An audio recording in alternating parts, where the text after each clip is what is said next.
Walaupun dunia telah menyaksikan penderitaan rakyat Palestin melalui laporan demi laporan mengenai kekejaman yang tiada kesudahan, tindakan konkret terhadap Zionis Israel seolah-olah masih menjadi bayangan yang tidak pernah menjadi nyata. Adakah ini bukti kegagalan sistem undang-undang antarabangsa? Dan apa yang kita boleh faham berkenaan dengan kerangka undang-undang antarabangsa untuk kita bincangkan apa lagi yang boleh kita lakukan untuk menamatkan kezaliman ini? Itu fokus Dialog 3 Penjuru hari ini.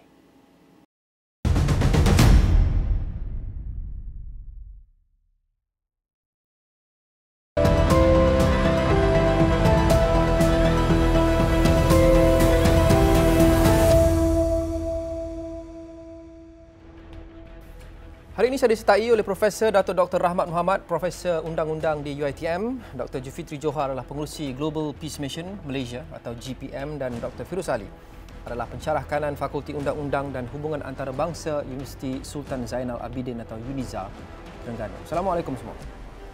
Waalaikumsalam. Saya mahu mula dengan Prof. Dato' Rahmat. Prof. Apa yang kita boleh faham berkenaan dengan peranan Mahkamah Keadilan Antarabangsa ICJ dan bagaimana ia berbeza dengan Mahkamah Jenayah Antarabangsa ICC dalam menangani isu-isu berkaitan hak asasi manusia seperti yang kita saksikan sangat mendesak sekarang di bumi Palestin? Terima kasih Lokman. Ya. Pertama sekali, kedua-dua entiti ini ada perbezaannya. Ya. Yang pertama sekali, kalau kita kata ICJ itu adalah satu mahkamah antarabangsa yang hanya melibatkan negara-negara. Ya. Dia tidak melibatkan individu. Dan kita banding dengan ICC ataupun Mahkamah Jenayah Antarabangsa, dia melibatkan individu. Jadi kalau kita nak melihat hukuman individu yang melakukan genosid, melakukan jenayah perang, maka kita lihat kepada bidang kuasa ICC. Tetapi apa yang berlaku dalam dua-dua mahkamah ini, kita lihat ICJ diberikan kuasa di bawah bangsa-bangsa bersatu, ya, PBB ataupun UN. Jadi di bawah PBB ini kita dapati bahawa sejak mulanya ICJ ini diberikan mandat untuk memutuskan kes-kes yang melibatkan negara. Satu yang kita lihat ialah tidak ada kuasa ataupun kuasa untuk melaksanakan keputusan mahkamah itu sendiri.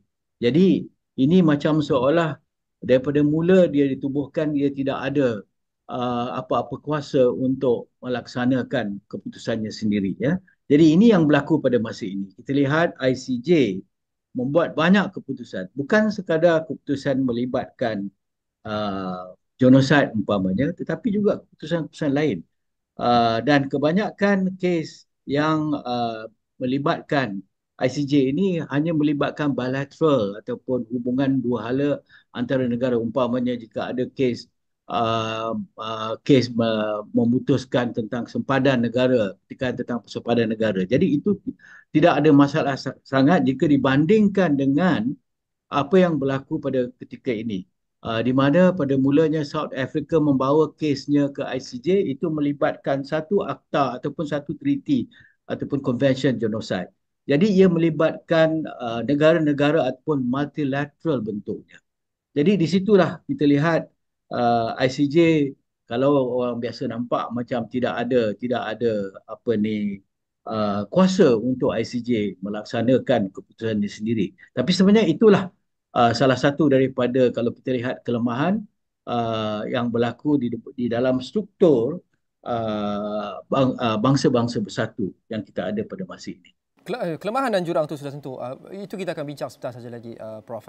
Tetapi sebelum itu, mungkin Dr. Jufitri, kita saksikan beberapa contoh yang dipetik oleh Prof tadi.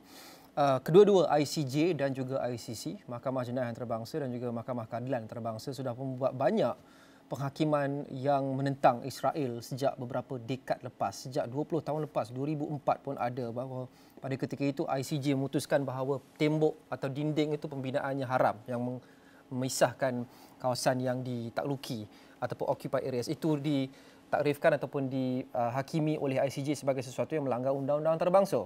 Dan ICJ turut mengeluarkan arahan untuk merobohkan tembok itu, tidak diikut oleh Israel. Dan baru-baru ini, seperti yang Prof sebut sebentar tadi, kes yang dibawa oleh Afrika Selatan menerusi ICJ, kita saksikan mungkin kenyataan yang dikeluarkan selepas itu sedikit non-committal, tidak sekuat atau selantang yang sepatutnya. Di ICC 3 tahun lepas disaksikan siasatan jenayah perang yang sehingga kini masih lagi berjalan kerana Israel dari hari pertama berkata ia tidak akan bekerjasama dengan siasatan ICC dan akibat itu siasatan itu lambat, tidak ada penyelesaian sehingga hari ini. Kita dah saksikan banyak contoh, Dr. Jufitri. Mengapa sehingga kini tiada tindakan yang dapat konkret yang dapat kita ambil terhadap Israel meskipun pelbagai laporan keputusan penghakiman ini? Adakah hanya kerana ICC atau ICJ tidak ada kuasa atau adakah juga faktor-faktor tambahan yang lain?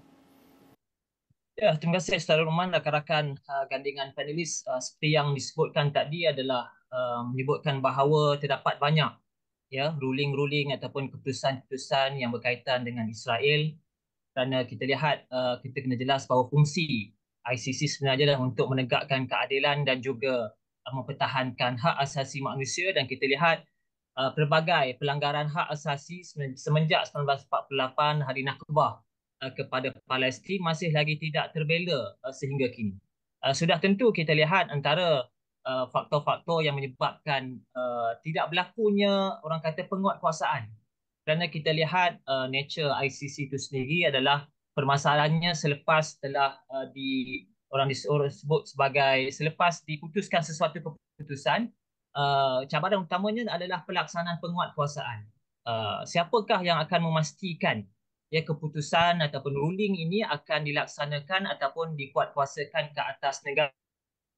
Sebagai contoh, kita lihat Israel sendiri antara negara yang tidak mematuhi, bahkan tidak kita lihat tidak mengiktiraf secara langsung ICC sebagai contoh.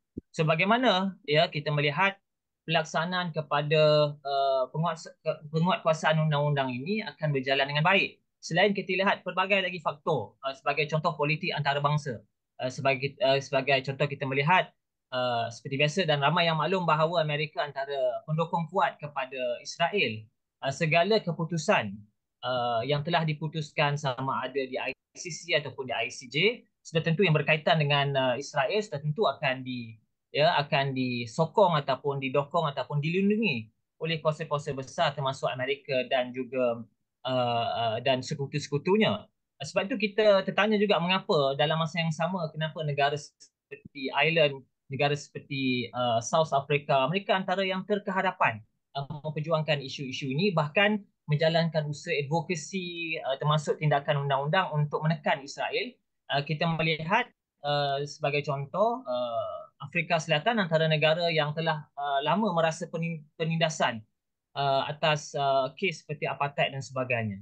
Kita lihat Republic of Ireland sebagai contoh yang ibu negaranya adalah Dublin telah merasai penindasan oleh kolonisme Britain ataupun British sejak sekian lama. Mereka ni memahami apa itu makna penderitaan, apa makna penindasan. Sebab itu ini antara negara-negara yang terkehadapan yang membawa kes-kes seperti ini, walaupun dalam masa yang sama ramai masyarakat antarabangsa telah kecewa dengan institusi United Nations seperti ICC dan ICJ kerana permasalahan selepasnya, iaitu bagaimana harus dikuatkuasakan pelaksanaan keputusan. Sebagai contoh, ICC telah meminta Israel untuk bantuan kemanusiaan tersebut ataupun bantuan kemanusiaan itu tidak dihalang apabila berlakunya pertempuran di antara Israel dan juga Hamas sebagai contoh, tapi dilanggar secara sewenang-wenang. Jadi kita melihat beberapa faktor lah, saya ringkaskan. Sebagai contoh yang saya sebutkan tadi adalah kelemahan penguatkuasaan sesuatu keputusan kerana tidak ada caretakers yang jelas siapakah yang akan melaksanakan, dan yang keduanya adalah disebabkan politik antarabangsa, iaitu Israel didokong oleh pihak Amerika dan kuasa-kuasa besar. Yep. Mungkin ada yang mengatakan bahawa tidak adil secara total untuk kita mengatakan bahawa sistem undang-undang antarabangsa seperti ICJ, ICC tidak ada fungsi dan sia-sia dan tidak efektif, kerana kita ada banyak contoh negara-negara termasuk kita sendiri Malaysia yang terlibat dengan konflik sempadan yang kemudiannya dibuat penghakimannya oleh ICJ dan negara mematuhi dan mengikuti, dan banyak lagi contoh seperti yang Datuk sebutkan sebentar tadi. Tapi satu masalah besar adalah ia bergantung sepenuhnya kepada kesudian dan kesanggupan negara itu untuk melaksanakan arahan atau melaksanakan penghakiman yang telah dilakukan. kita dapat saksikan formula yang sama, tuan-tuan, bahawa sama ada ICC, ICJ maupun UN, PBB, tidak ada kuasa dunia yang lebih tinggi daripada negara. Jadi kita berada di mercy of the nations untuk melaksanakan sebarang tindakan yang perlu susulan satu-satu penghakiman.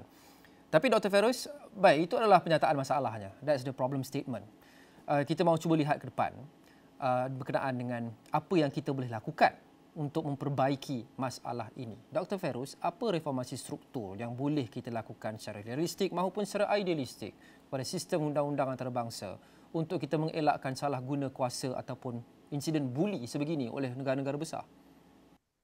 Bismillahirrahmanirrahim dan Assalamualaikum kepada Tuan Moderator dan kepada rakan-rakan panelis yang lain. Uh, dalam konteks kita bercakap tentang reformasi organisasi struktur badan-badan dunia seperti United Nations, ICC, ICJ, saya fikir ini adalah satu gerak usaha yang mungkin agak ambitious atau yang agak besar, yang mempunyai, ia memerlukan satu gerak daya usaha yang agak tinggi dan memerlukan gabungan dari banyak negara yang mungkin mempunyai aspirasi yang sama. Saya kira sebelum kita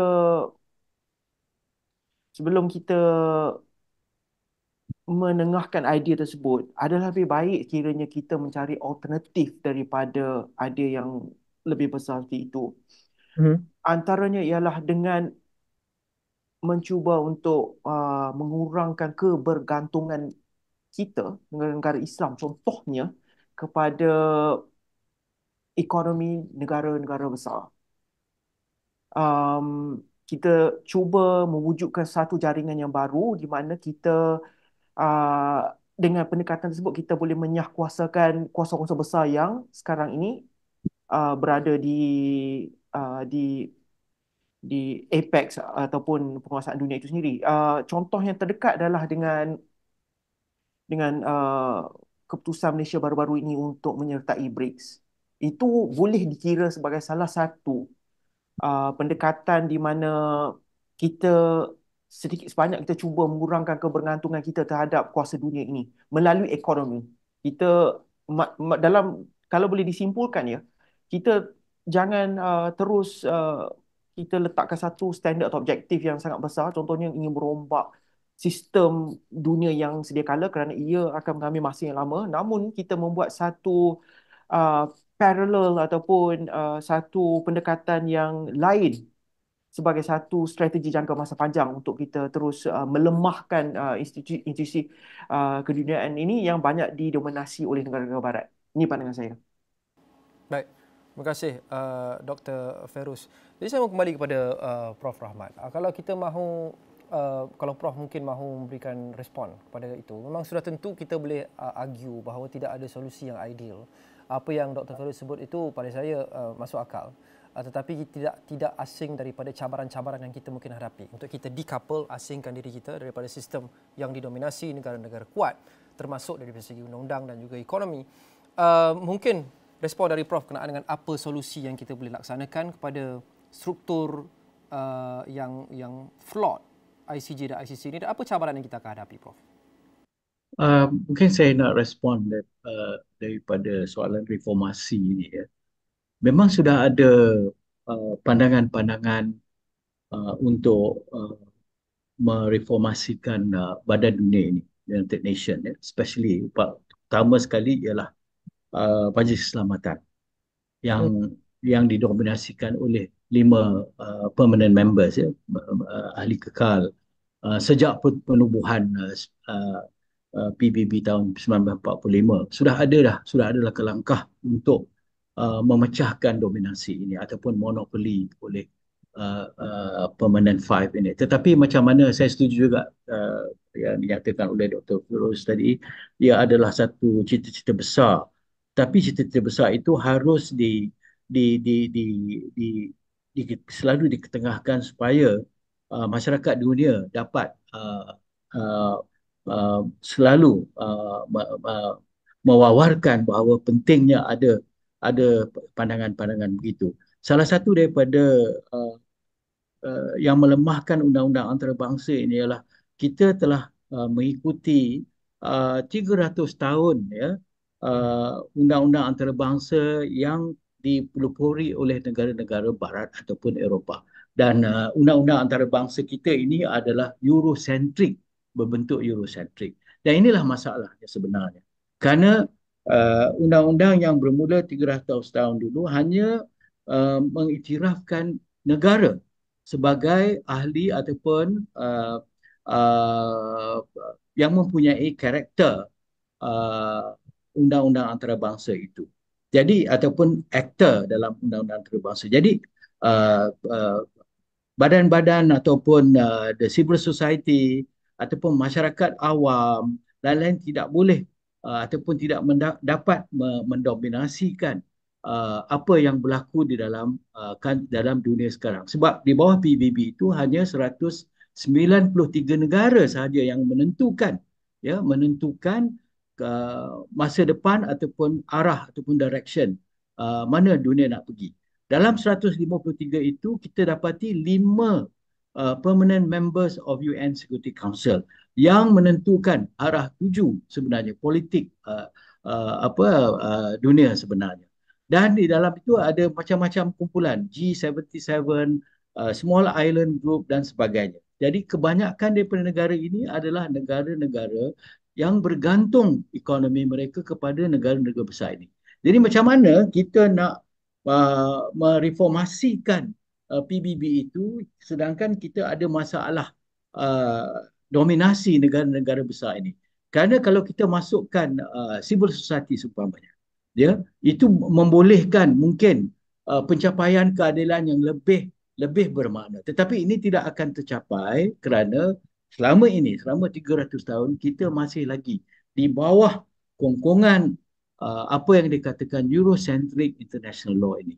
Dan tahun 1945 pula ada penubuhan PBB di mana PBB ini didominasikan sekali lagi oleh negara-negara yang menang Perang Dunia Kedua. Jadi negara-negara kecil, negara-negara yang membangun tidak dapat memberikan sumbangan mereka yang bermakna kepada PBB ini. Jadi ini satu perkara yang harus kita tahu mengapa perkara ini berlaku. Dan kita lihat the mirror of United Nations itu, P5 itu juga ada di dalam hakim-hakim di dalam ICJ, ya, daripada Amerika, daripada Russia, daripada jadi mereka berada di mana-mana, ya, mereka berada di mana-mana dan kita tahu bahawa international politik itu juga adalah berdasarkan kepada kepentingan negara. Ya, jadi ini satu yang kita harus fikirkanlah. Saya mungkin berhenti di situ dulu, Cik Lokman. Saya mungkin mahu pergi ke Dr. Feiruz sebelum saya kembali ke Dr. Julfitri. Dr. Feiruz, apa yang kita boleh lakukan dalam struktur leadership, kepimpinan dan pentadbiran ICC dan juga ICJ yang sedikit sebanyak diterangkan oleh Prof. Rahmat Ustaz tadi. Apa yang kita boleh lakukan dalam struktur itu untuk menguatkan lagi suara negara-negara yang lebih kecil seperti negara-negara membangun termasuk Malaysia?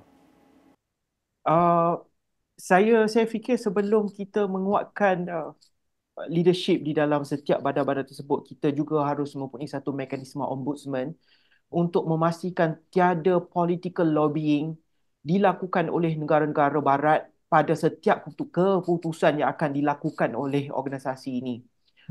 Ingin saya perincikan bahawa pada banyak perkara keputusan tidak dapat dilakukan secara tuntas disebabkan interference daripada dua sektor. Sektor pertama adalah daripada diplomat-diplomat negara asing, daripada negara Uncle Sam contohnya, di mana mereka kerap kali mereka akan cuba melobi pegawai-pegawai di ICC itu sendiri di dalam melihat kes-kes yang berkait dengan sekarang ni dengan isu yang Palestin.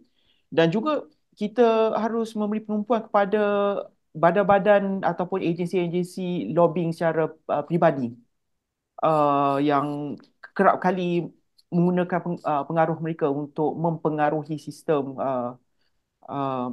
saya kira sistem ICC dan ICJ ini. Maksud saya ialah kita harus ada satu sistem yang boleh memastikan agar pegawai-pegawai di ICC dan ICJ dapat melakukan kerja mereka dengan lebih telus. Berbalik pada soalan di mana mungkin kita memerlukan suara-suara yang lebih daripada negara-negara yang mungkin yang saya kira sekarang ni kurang berpengaruh di dalam ICC ICJ. Ia berbalik pada sistem UN itu sendiri. Sejauh mana sistem UN itu sendiri dapat memberi ruang dan peluang kepada negara-negara yang saya kira tidak berpengaruh di dalam memberi pendapat mereka di dalam saya kira untuk merombak sistem ni untuk menjadi lebih telus di dalam aplikasi undang-undang mereka. Maaf, satu lagi untuk Dr. Feiruz. Mungkin ada dua ideologi berkenaan dengan perkara ini, Doktor. Berkenaan dengan sistem antarabangsa. Sama ada kita bercakap berkenaan dengan PBB atau ICC atau ICJ. Satu pendekatan atau ideologi adalah idealistik yang sudah tentu ada nilainya. Di mana kita memperjuangkan perubahan struktur yang mendalam dan juga komprehensif from the start, dari awal. Ada juga satu ideologi yang lebih realist yang mengatakan bahawa jika ini permainan yang mereka mainkan, pengaruh yang mereka ada secara langsung, secara tidak langsung dalam sistem antarabangsa, dalam PBB, dalam ICC dan ICJ, sama ada dari segi pengaruh atau dana atau kekuatan tentera, mungkin kita perlu beat them at their own game. Hasil diketuai oleh kuasa-kuasa besar dunia yang lain yang mungkin tidak selari dengan ajaran mereka seperti Rusia, China dan sebagainya. Adakah ini secara realistik ni satu juga cara untuk kita memastikan negara-negara membangun, Global South, suara mereka, negara-negara Islam, boleh bermain permainan ini untuk beat them at their own game untuk mencapai matlamat secara realistik dan mungkin sedikit Machiavellian, Dr. Feiruz? Secara idealisnya, saya menggunakan perkataan idealis, kita boleh, ya. Kita lihat contoh antara negara-negara Islam sekarang ini, terutamanya negara GCC countries, negara Arab-Arab Teluk, mereka mempunyai kuasa minyak. Dan perkara seumpama itu pernah pendekatan melakukan embargo minyak pernah dilakukan pada tahun 1973 ketika Amerika Syarikat menyokong Israel di Perang Yom Kippur. Dan kita lihat rentetan daripada embargo tersebut, wujudnya Camp David pada tahun 1978. So kiranya kita nampak satu impak ekonomi yang dilakukan, satu tindakan ekonomi yang dilakukan yang mewujudkan impak politikal, yakni itu Camp David. Perkara itu boleh dilakukan sekarang. Meaning to refer again to apa yang Tuan Moderator cakap, beat at your own game. Boleh. Namun, sekiranya saya bersifat realis dalam perkara ini, adakah negara-negara Arab GCC sekarang sama seperti apa pimpinan mereka yang pernah pernah menjadi pemimpin yang sebelum inilah di tahun 1970-an ni? Adakah mereka mempunyai cara pemikiran yang sama seperti sebelum ini? Saya fikir sekarang kebanyakan negara GCC mereka lebih berpaksikan kepada Amerika Syarikat dan Israel. Jadi secara realistiknya mungkin tidak. Ya, kita faham pengaruh yang dikatakan itu datang dari kuasa. Dan kuasa seperti Dr. Feiruz sebut sebentar tadi, sama ada dari segi kuasa ekonomi, kuasa ketenteraan, kuasa lain-lain, ia datang dari kuasa. Dan kita tidak boleh nafikan bahawa blok-blok negara yang tidak selari dengan blok tradisional Amerika Syarikat, Kesatuan Eropah ini juga ada kuasa. Dan kuasa mereka semakin besar, diketuai oleh beberapa negara yang kita tidak perlu sebut hari ini tapi sangat obvious.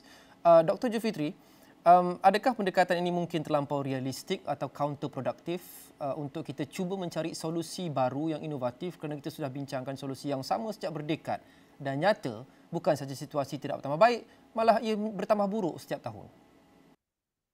Saya ingat Luqman, peranan Malaysia sangat signifikan dan tahun depan kita akan menjadi pengurusi ASEAN dan kita lihat Datuk Seri Anwar sangat konsisten menyebut di mana-mana saja forum antarabangsa sama ada ASEAN, OIC, termasuk pertemuan beliau dengan Putin baru-baru ini pun, dan keputusan Malaysia untuk menyertai BRIC merupakan bagi saya adalah tindakan-tindakan yang strategik untuk Malaysia memainkan peranan sebagai regional player. Ya, kita tak boleh tunggu dah dan tidak boleh hanya wait and see dengan untuk menunggu negara-negara besar sebagai contoh untuk mengambil tindakan. Dan sebagaimana yang Prof sebutkan tadi, dunia ni hanya dikuasai oleh the permanent five. Sebab itu juga saya melihat Recep Tayyip Erdogan selaku Presiden ataupun Perdana Menteri Turki pernah menyebutkan bahawa the world is greater than five. Menunjukkan satu komitmen, keazaman yang tinggi untuk mendesak United Nations untuk membuka keahlian ataupun merombak sistem Security Council itu supaya boleh diwakili juga oleh blok-blok yang lain, terutamanya blok negara Islam. Dan saya melihat kebangkitan daripada Malaysia, kemudian gandingan dengan Recep Tayyip Erdogan di Turki. Kita melihat juga negara GCC seperti Qatar dan beberapa negara-negara lain yang mula meningkatkan ataupun menyedari bahawa mereka mempunyai peranan yang sangat signifikan untuk berbuat sesuatu untuk merubah. Dan bagi pihak Malaysia, saya sebutkan tadi, kepengerusian Malaysia sebagai pengerusi ASEAN tahun depan sangat signifikan. Bagaimana kita boleh menggunakan regional ataupun blok serantau yang antara yang 5 terkuat di dunia ni dari segi ekonomi, dari segi kestabilan ini, kita boleh menggunakan orang kata bargaining power kita untuk memastikan segala perkara-perkara yang terkait ketidakadilan yang berlaku pada Palestin boleh disuarai melalui suara kuat ASEAN. Dan juga saya melihat satu lagi blok yang sangat penting, dan saya melihat Malaysia juga boleh memainkan peranan sebagaimana blok yang ditubuhkan oleh Erbakan pada 1996, iaitu D8 yang beribu pejabat di Turki yang melibatkan 8 negara-negara Islam utama sebagai Pakistan, Nigeria, Malaysia, Bangladesh. Dan kita pun melihat kebangkitan di Bangladesh baru-baru ini sebagai satu yang positif juga, menambah kekuatan kepada blok dunia Islam, dan boleh kita gandingkan dengan Malaysia, dengan Turki, dengan Qatar untuk menjadi satu blok baru yang boleh memberikan check and balance ataupun mendesak apa-apa yang terkait dengan perjuangan rakyat Palestin. Dan saya melihat ini antara solusi-solusi yang boleh kita gunakan dengan memperkasakan blok-blok kerjasama yang ada, terutamanya ASEAN, yang mana Malaysia akan menjadi pengerusi, dan juga D8 yang kita ada yang berpangkalan di Turki, Luqman. Ya. Dr. Jufitri, satu lagi. Semua ini memerlukan kesepaduan, unity dan kerjasama. Bukan sahaja antara negara Islam, tapi negara-negara membangun, negara-negara yang berada di so-called Global South. Mengapa unity dan kesepaduan kita tidak sekukuh seperti unity antara Kesatuan Eropah dan Amerika Syarikat dan Israel? Apa yang kita boleh faham mengenai perbezaan di setiap negara ini termasuk Malaysia yang mungkin menyukarkan atau melambatkan kita mencapai total unity untuk mencapai satu common goal dalam isu ini, untuk memastikan negara-negara pesalah seperti Israel dihadapkan ke keadilan dan melaksanakan penghakiman yang dibuat. Apa yang kita belajar mengenai unity yang kita saksikan di blok barat sekarang ni?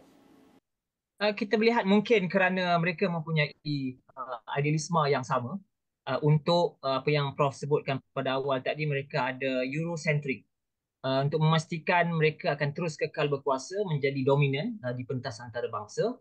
Dan memang sikap mereka sejak daripada dahulu, apa-apa saja yang datang daripada barat semestinya benar.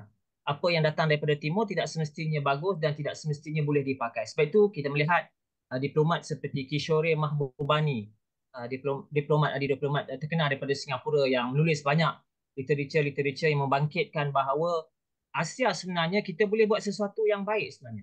Antara buku beliau, Can ASEAN Think, yang menjentik minda kita bahawa mengapa kita Asia tidak boleh bersatu dan kita boleh menggagaskan idea-idea besar. Bahkan kita melihat Asia akan menjadi satu rantau yang akan bangkit, dan kita membaca buku terbaru Kishore Mahbubani tentang The ASEAN Century yang meramalkan ataupun menjangkakan bahawa 3 blok ataupun negara yang akan menjadi pacu kepada dekad-dekad mendatang adalah China, India dan juga Asia Tenggara. Jadi ini merupakan, saya melihat, satu keharapan baru yang diberikan oleh Kishore Mahbubani, yang mana sebenarnya kita pun boleh bangkit dengan satu kekuatan. Sudah tentu saya merujuk kepada apa yang disebut oleh bekas Perdana Menteri Malaysia Tun Dr. Mahathir tentang ASEAN value. Maknanya itu juga yang mengukuhkan kesatuan Eropah kerana mereka ada value yang mereka nak perjuangkan, matlamat yang jelas mereka nak perjuangkan, dan tak mustahil Asia pun yang saya sebutkan tadi dengan harapan bahawa Asia akan menjadi satu rantau yang akan bangkit, dan tidak mustahil kita boleh mempromosikan, menguatkan Asia ini dengan nilai-nilai kita. Sebab itu saya melihat usaha Datuk Seri Anwar Ibrahim apabila tahun lepas beliau telah pergi melawat ke seluruh negara-negara ASEAN, memberikan mesej yang jelas bahawa Asia Tenggara itu sendiri mesti kuat, mesti masalah-masalah seperti di Myanmar, kekacauan dalaman, pertempuran dalaman mesti diselesaikan, dan Asia Tenggara mesti menjadi satu blok kerjasama yang kuat, dan tidak mustahil Asia Tenggara akan menjadi sebuah kerjasama serantau yang akan menjadi nadi kepada kekuatan Asia ketika kita melihat Amerika akan mengurang kuasanya, kemudian kejatuhan Jepun selepas ini, Korea dan sebagainya. Kita melihat Asia Tenggara ini merupakan satu blok yang akan menjadi harapan. Jadi saya nak simpulkan bahawa kekuatan yang ada pada Kesatuan Eropah dari sudut idealismenya, Asia, nilainya, kita pun melihat kebangkitan itu ataupun nilai itu sedang bangkit di Asia Tenggara, dan saya yakin tak mustahil dengan kepengurusian Malaysia pada tahun depan banyak yang kita akan lakukan, termasuk kita akan menjadi champion kepada suara-suara kemanusiaan selaras dengan apa yang dibawa dalam Malaysia Madani.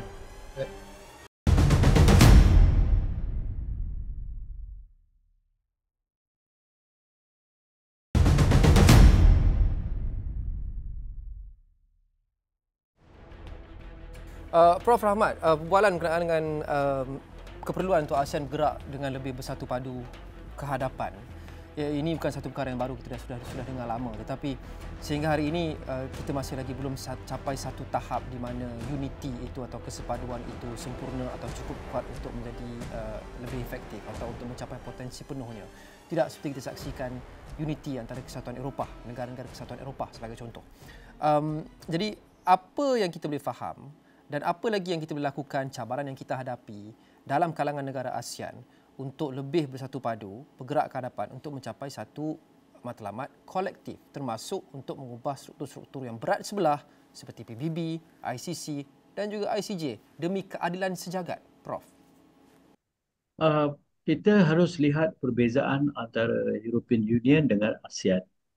ASEAN ialah intergovernmental organisation. Bermakna setiap 10 negara itu mengekalkan hak sovereignty mereka, ya, sovereignty mereka. Sementara kalau kita lihat EU, dia sudah meletakkan satu asas di mana negara itu di bawah European Union itu sendiri. Jadi di situ sudah ada perbezaan antara kita dengan EU. Ya. Kita tak boleh samakan sebab setiap 10 negara ASEAN itu mempunyai idealisme mereka sendiri. Walaupun kita 10 negara ini mempunyai common interest, sebuah negara di rantau Asia Tenggara ini yang mahukan keamanan, keadilan dan sebagainya, yang kita panggil Zofan dan sebagainya, tetapi kita tetap memikirkan tentang negara kita dulu, ya. State interest first before the regional or regional itu sendiri. Berbeza dengan ini. Itu kita kena faham mengapa kita sentiasa tidak tersekata di dalam melaksanakan polisi-polisi antarabangsa. Tetapi itu tidak bermakna, ya, tidak bermakna ASEAN tidak boleh bergerak sebagai satu entiti yang sungguh bermakna dan diiktiraf, sebab selama ini apa yang berjaya di ASEAN ialah kita dapat mengelakkan peperangan ataupun konflik antara negara-negara ASEAN itu sendiri. Walaupun kita mempunyai isu sensitif dengan Myanmar, tetapi kita cuba sedaya upaya kita untuk menyelesaikan masalah itu di dalam ataupun di kalangan negara-negara ASEAN. Itu yang cantik, yang baik untuk ASEAN, yang saya setuju dengan Dr. Jufri, iaitu kita menggunakan ASEAN ini sebagai contoh satu entiti yang boleh membawa kepada kejayaan umpamanya keamanan, ya. Sebab selama ini kita tidak lihat, walaupun telah didapkan sebagai the second the Balkan of the East yang akan berlaku perang dunia ketiga, tapi tidak berlaku setakat ini, ya.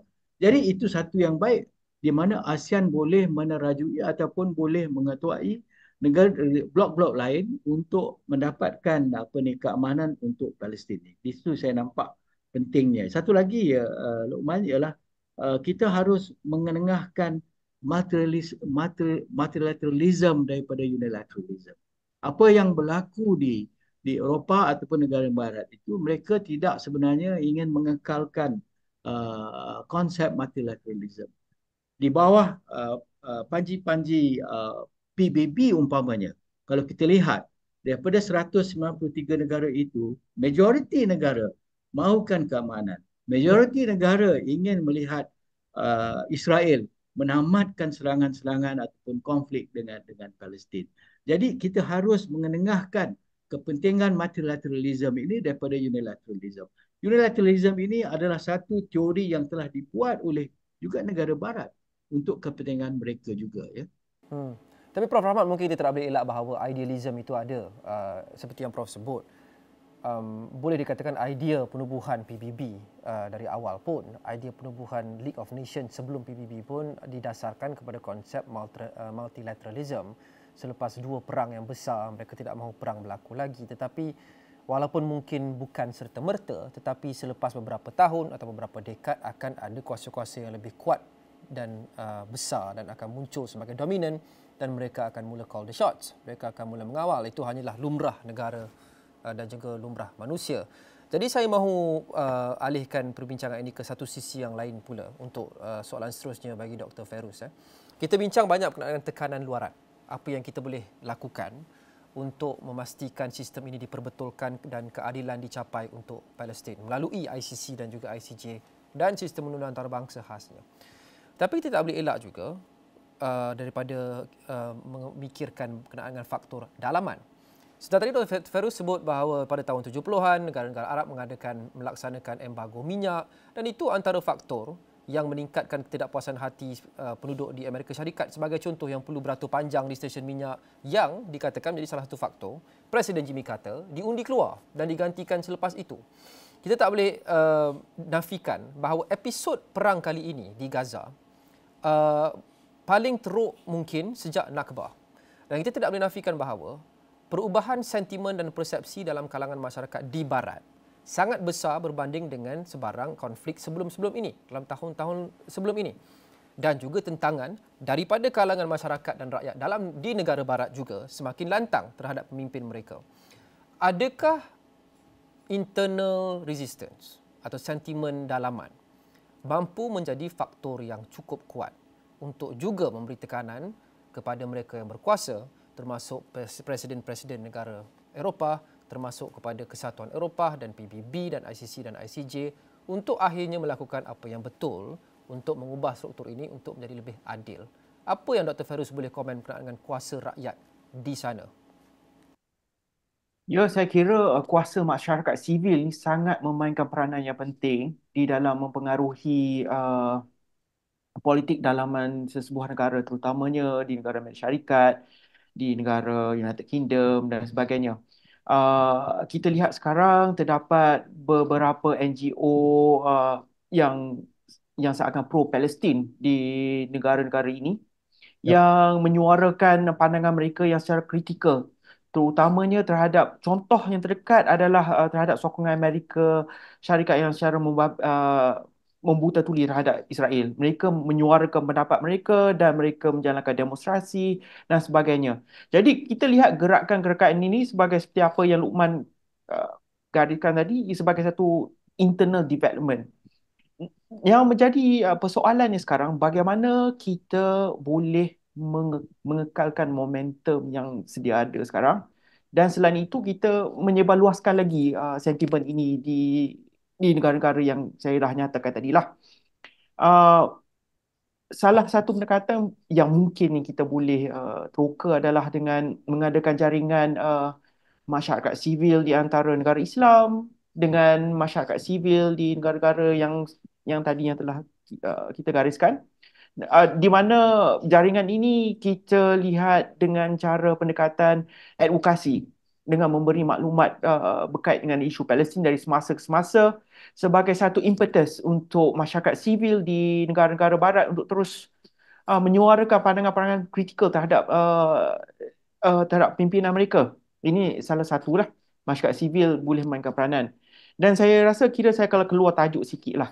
Uh, Pendekatan yang mungkin secara dalaman yang boleh kita ambil adalah juga dengan melobi Kongres ataupun member parlimen yang berada di negara-negara barat.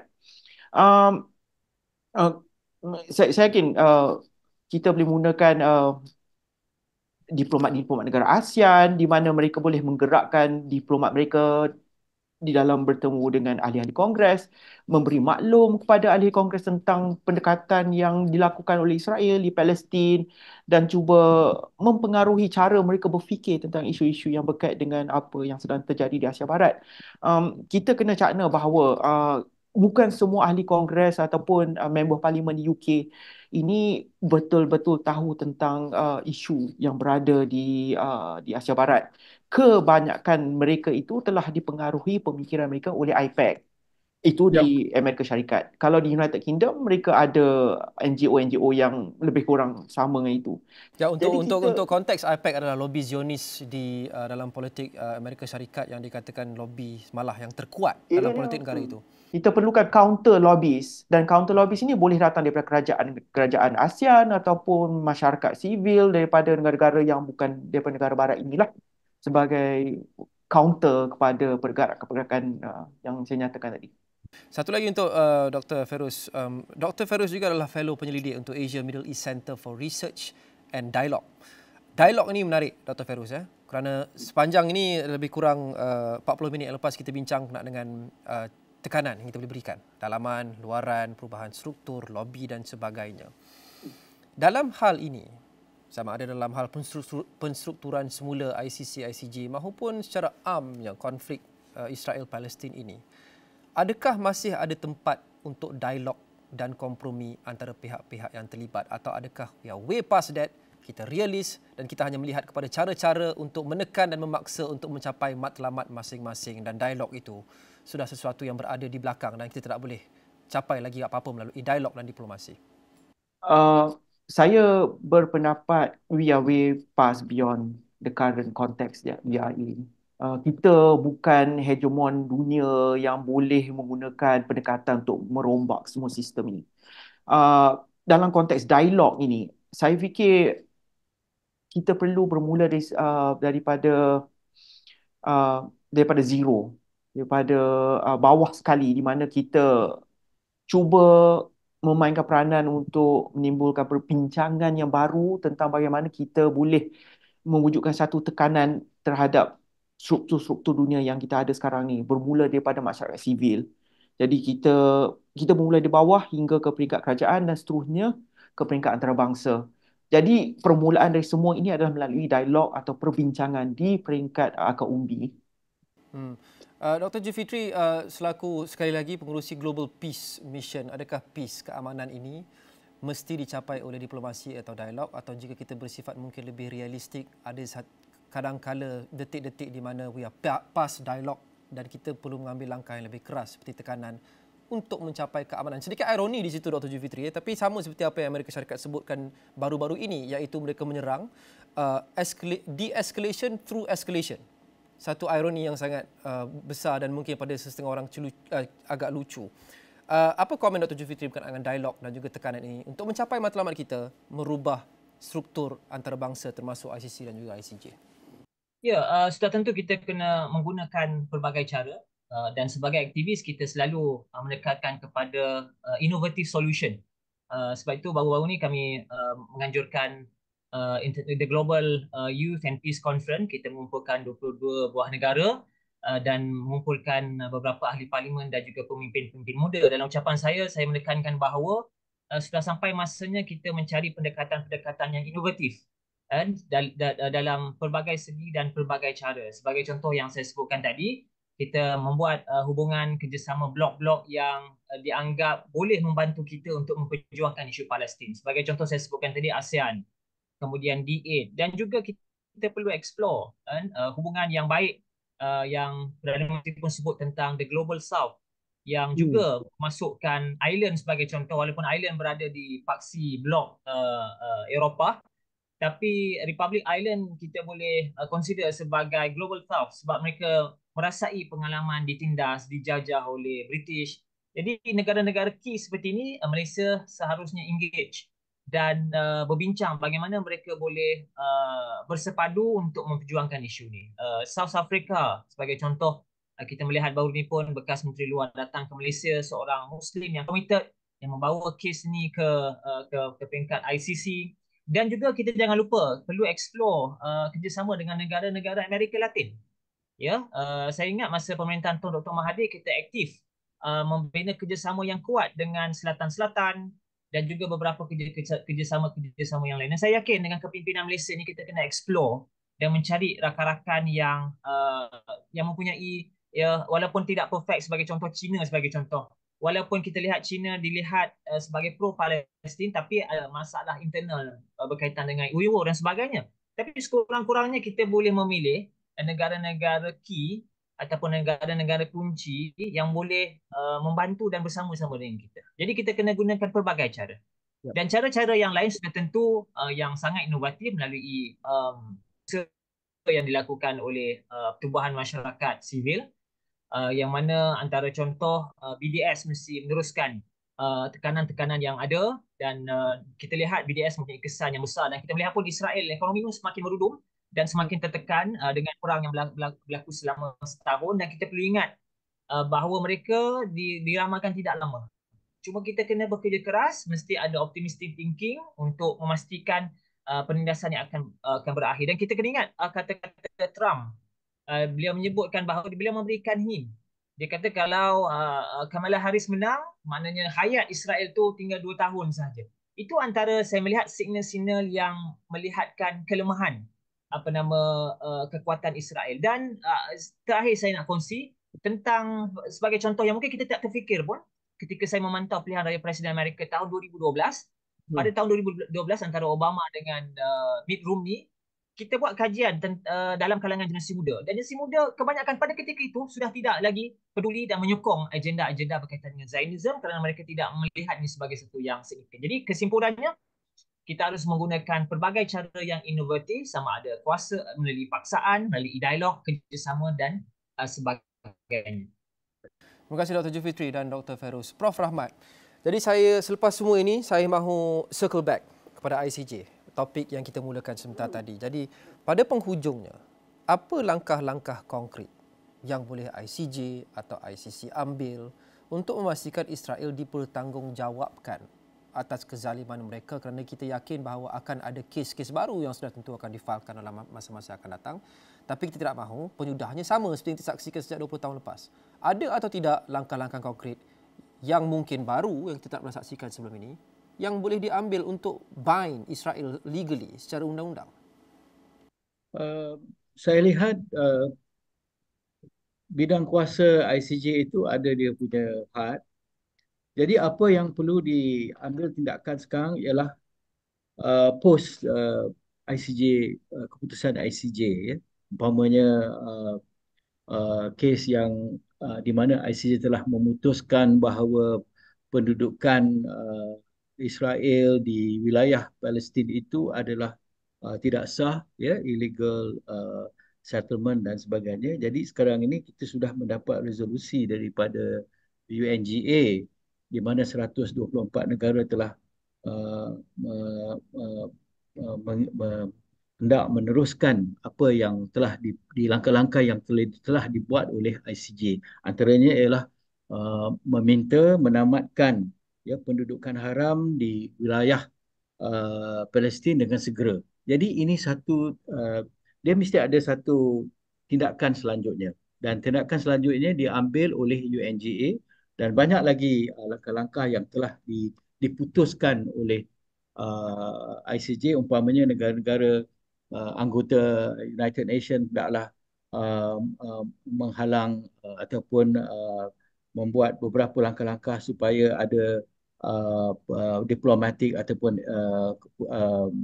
embargo ya, diplomatik ataupun ekonomi dan sebagainya ya, di mana ia akan menghalang Israel daripada meneruskan usaha-usaha mereka untuk meneruskan serangan-serangan mereka. Ini semua adalah antara langkah-langkah yang dibuat oleh keputusan dibuat oleh ICJ, dan langkah-langkah selanjutnya dibuat oleh UNGA, dan UNGA juga akan memberikan penekanan kepada Majlis Keselamatan Negara. Ini kita lihat penggunaan struktur yang ada sekarang, ya, struktur yang ada sekarang. Sebab kita perlu realistik, sebab ini adalah yang kita ada. PBB dan juga Majlis Keselamatan dan juga Mahkamah Antarabangsa ataupun Keadilan Antarabangsa. Jadi kita kes-kes yang baru akan berterusan, antaranya ialah ecocide, ya, di mana ada carangan-carangan di mana alam sekitar, ya, penghancuran alam sekitar di Gaza, di Palestin itu juga adalah boleh menjadikan salah satu daripada jenayah perang ataupun war crime di bawah Rome Statute. Jadi ini salah satu daripada langkah-langkah yang akan berterusan dan akan dibawa kepada ICJ. Dan berkenaan dengan ICC, kita harus meneruskan tekanan-tekanan supaya ICC akan mengeluarkan waran tangkap oleh pesalah-pesalah Netanyahu dan juga Galan. Ya, kerana ICC akan fokus kepada individu berbanding ICJ kepada negara. Dan untuk soalan terakhir, kita ada lebih kurang baki 5 minit, tuan-tuan ya. Saya akan tanyakan, saya kira soalan yang sama kepada semua, dan saya mahu terus saja bermula dengan Prof. Rahmat. Prof. Rahmat, adakah pada penghujungnya ICJ dan ICC ini masih relevan dalam konteks matlamat penubuhan mereka, dan ada atau tidak peluang lagi untuk Palestin mendapatkan keadilan sepenuhnya total di peringkat antarabangsa menggunakan sistem sedia ada? Dengan menggunakan sistem yang sedia ada, ICJ dan ICC memerlukan sokongan yang padu daripada PBB, terutama sekali dengan Majlis Keselamatan PBB. Oleh itu, UNGA, General Assembly, harus memainkan peranan mereka untuk terus menekan, ya, Majlis Keselamatan. Dan kita lihat banyak perubahan-perubahan yang dah berlaku pun pada masa ini. Jadi saya masih meletakkan harapan pada ICJ dan ICC. Baik, Dr. Ferus? Luqman, saya sependapat dengan Prof. Tadi. Maksudnya kita tidak boleh langsung membuat keputusan bahawa ICJ atau ICC ini tidak berguna. Dari segi konteks, ICC ini saya lihat langkah terakhir mereka adalah untuk mengeluarkan waran tangkap terhadap Netanyahu. Itu adalah langkah terakhir. Sejauh mana waran tersebut dijalankan untuk betul-betul untuk menangkap Netanyahu, itu perkara kedua. Yang penting adalah waran tersebut dikeluarkan sebagai satu pendekatan untuk terus meminggirkan negara Israel daripada masyarakat dunia. Jadi sebagai satu pendekatan public diplomasi untuk terus mencorotkan lagi Israel daripada masyarakat dunia ini. Jadi ini akan sedikit sebanyak membantu dalam membantu isu-isu berkaitan dengan isu Palestin lah.